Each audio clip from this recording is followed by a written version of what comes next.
गैर आईनी और गैर कानूनी सलूक हुआ है और इलेक्शन कमीशन का ऑर्डर गैर आईनी था और लॉ में सस्टेनेबल नहीं था।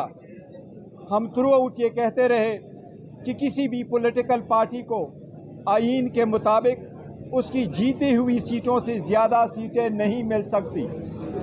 हम यही कहते रहे कि ये 80 सीटें जो सुन्नी इत्तेहाद कौंसिल की थी, जो पीटीआई बैक कैंडिडेट्स ने सुन्नी इत्तेहाद कौंसिल को ज्वाइन करके जिस पे सुन्नी इत्तेहाद कौंसिल का हक था, ये उनकी थी। लेकिन इलेक्शन कमीशन ने 4 मार्च को ये सारे सीटें दूसरी पार्टी को अलोकेट कर दी थी, वो नेशनल असम्बली में भी और तीनों प्रोविंशियल असम्बली में भी, सिंध, पंजाब और केपीके असम्बलीज़ में। पंजाब, सिंध और नेशनल असम्बली में वमेन और नॉन मुस्लिम ने ओथ उठाया था, जबकि हमारा यही स्टैंड था कि सुप्रीम कोर्ट फैसला करने दे। इसी वजह से केपीके में रिज़र्व सीटों पे वोट नहीं लिया गया था। आज अल्हम्दुलिल्लाह सुप्रीम कोर्ट ने लीव ग्रांट कर दी है। इलेक्शन कमीशन का ऑर्डर 1 मार्च 2024 का और पेशावर हाई कोर्ट के लार्जर बेंच का ऑर्डर 14 मार्च 2024 का सुप्रीम कोर्ट ने सस्पेंड कर दी है।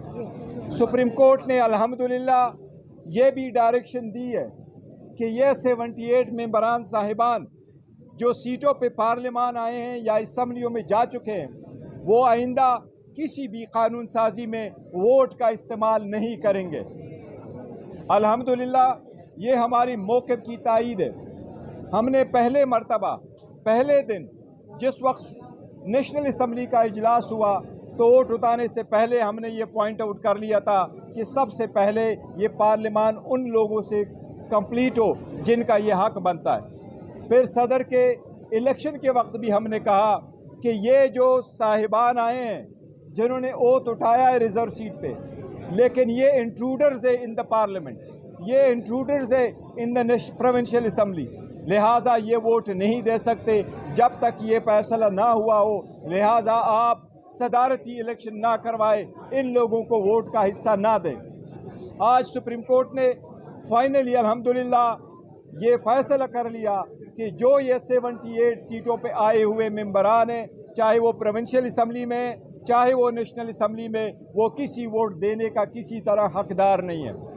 अल्हम्दुलिल्लाह इसके साथ जो आप सुनते चले आ रहे थे कि हुकूमत आईन में तरमीम करने जा रही थी, वो अपनी 2/3 मेजॉरिटी इन सीटों के बिना पे दिखा रही थी। अल्हम्दुलिल्लाह उसका सदबाब हो गया। अब इंशाअल्लाह ताला हुकूमत नाकाम होगी और वो 2/3 मेजॉरिटी से महरूम है। इस केस की फर्दर हेयरिंग इंशाअल्लाह 3 जून को होगी।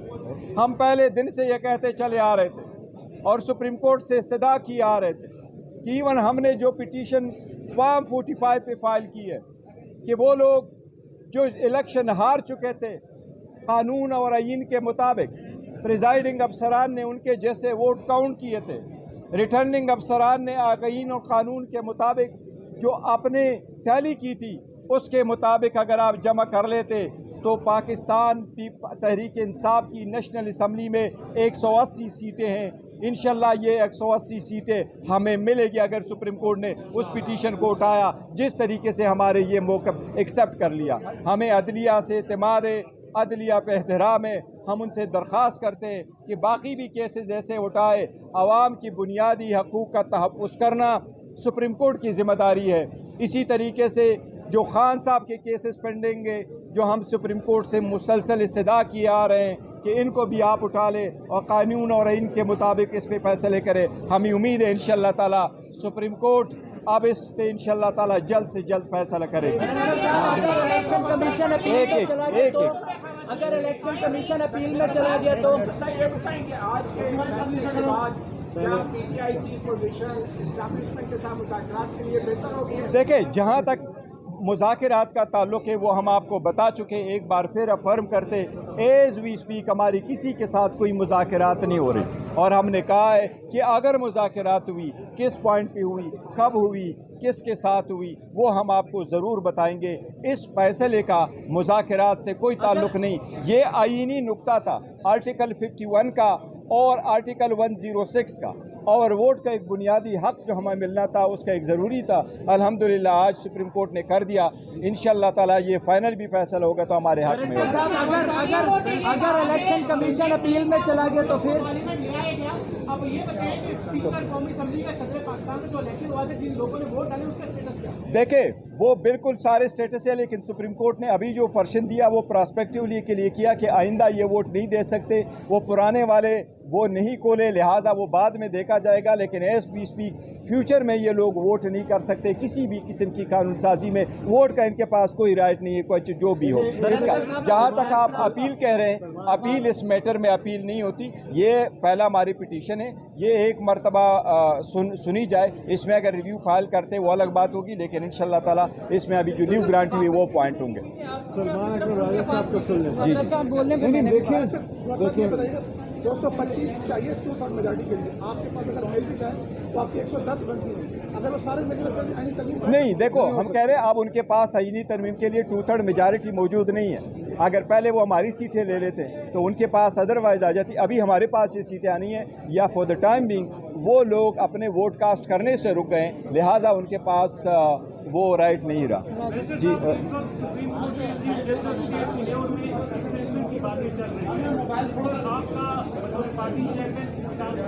देखिए, मैं as a party chairman Pakistan Tehreek Insaf का मौक़िफ़ यही रहा है। हम अदलिया को आज़ाद देखना चाहते हैं, इंडिपेंडेंट देखना चाहते हैं। यही रीज़न है कि जो जज साहिबान का लेटर आया है उसको भी विगोरसली हम करते हैं। हम जजेस में फ़र्क नहीं करते, लेकिन आईनी तरमीम करके पहले से हम कहते चले आ रहे हैं कि एक पर्सन बेस्ड लेजिस्लेशन नहीं होनी चाहिए, मच लेस कि आप कॉन्स्टिट्यूशन में अमेंडमेंट करें। हम इसको किसी सूरत सपोर्ट नहीं कर रहे हैं। किसी भी जज को उसके टेनेवर में एक्सटेंशन किसी सूरत नहीं होनी चाहिए।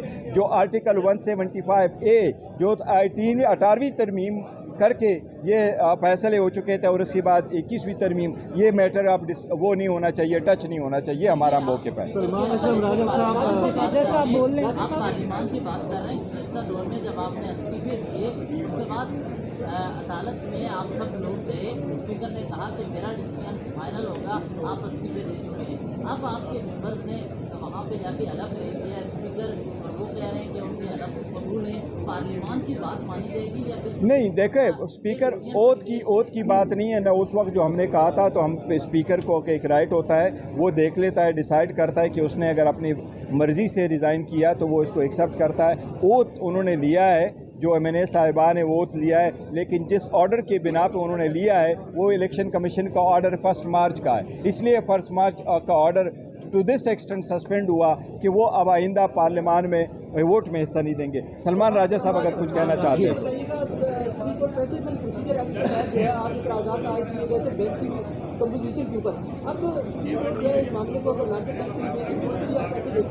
नहीं, बिल्कुल ये ज़रूरी है। जो प्रोसीजर एक्ट है 2023 का, उसमें आईनी नौयत के जो मामलात हैं वो कम से कम 5 मेंबर बेंच के पास जाने चाहिए, और ऐसा ही होगा। आज सिर्फ लीव ग्रांट हुई है और एक अबूरी हुक्म हुआ है। ये 3 मेंबर बेंच कर सकता था, लेकिन हतमी फैसला जो है इस मामले का वो 5 मेंबर या उससे बड़ा बेंच ही करेगा, जो 3 जून से हेयरिंग शुरू करेंगे। ये इंतहाई मैं समझता हूँ आज एक मुबारक दिन है।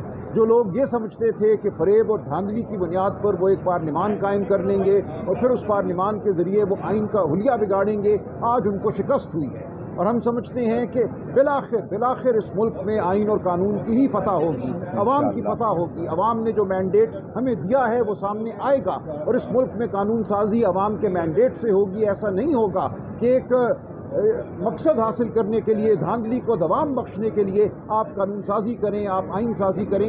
ये ना अवाम होने देंगे और ना पाकिस्तान की अदलिया होने देंगे। हमें आज नज़र आ रहा है कि पाकिस्तान की अदलिया आइन पाकिस्तान के साथ खड़ी है। हमें नज़र आ रहा है कि पाकिस्तान के अवाम आइन पाकिस्तान के साथ खड़ी हैं, जमहूरियत के साथ खड़ी हैं। और आज हम पैगाम देना चाहते हैं उन तमाम कुव्वतों को जो ये समझते हैं कि वो फ़रेब और धोखे से पाकिस्तान के अवाम को हरा सकते हैं, पाकिस्तान के आइन को हरा सकते हैं, ऐसा हम हरगिज़ नहीं होने देंगे। हम अदालत में भी अपनी जद्दोजहद जारी रखेंगे और सियासी सतह पर भी अपनी जद्दोजहद जारी रखेंगे। और मैं आपको खुशखबरी सुनाता हूँ आज कि फतह अवाम की होगी, फतह आइन की होगी, फतह सच्चाई की होगी। और आज एक पहला कदम था जो हमने उठाया। इसके खिलाफ बयान नहीं दिया गया है। देखो, आपकी अगर जजमेंट आ जाती है, डिसीजन आ जाती है, तो वो पब्लिक प्रॉपर्टी बन जाती है। किसी भी जज के ऑब्जर्वेशन पे, किसी भी जज के डिसीजन पे वो आप इख्तिलाफ राय कर सकते हैं और आप डिसएग्री कर सकते हैं और आप उसको क्रिटिसाइज़ कर सकते हैं। हमने किसी जज को ज़ाती तौर पे कोई तनकीद का निशाना नहीं बनाया किसी भी जज को। हमारी पार्टी ने भी किसी ने नहीं कहा। देखे,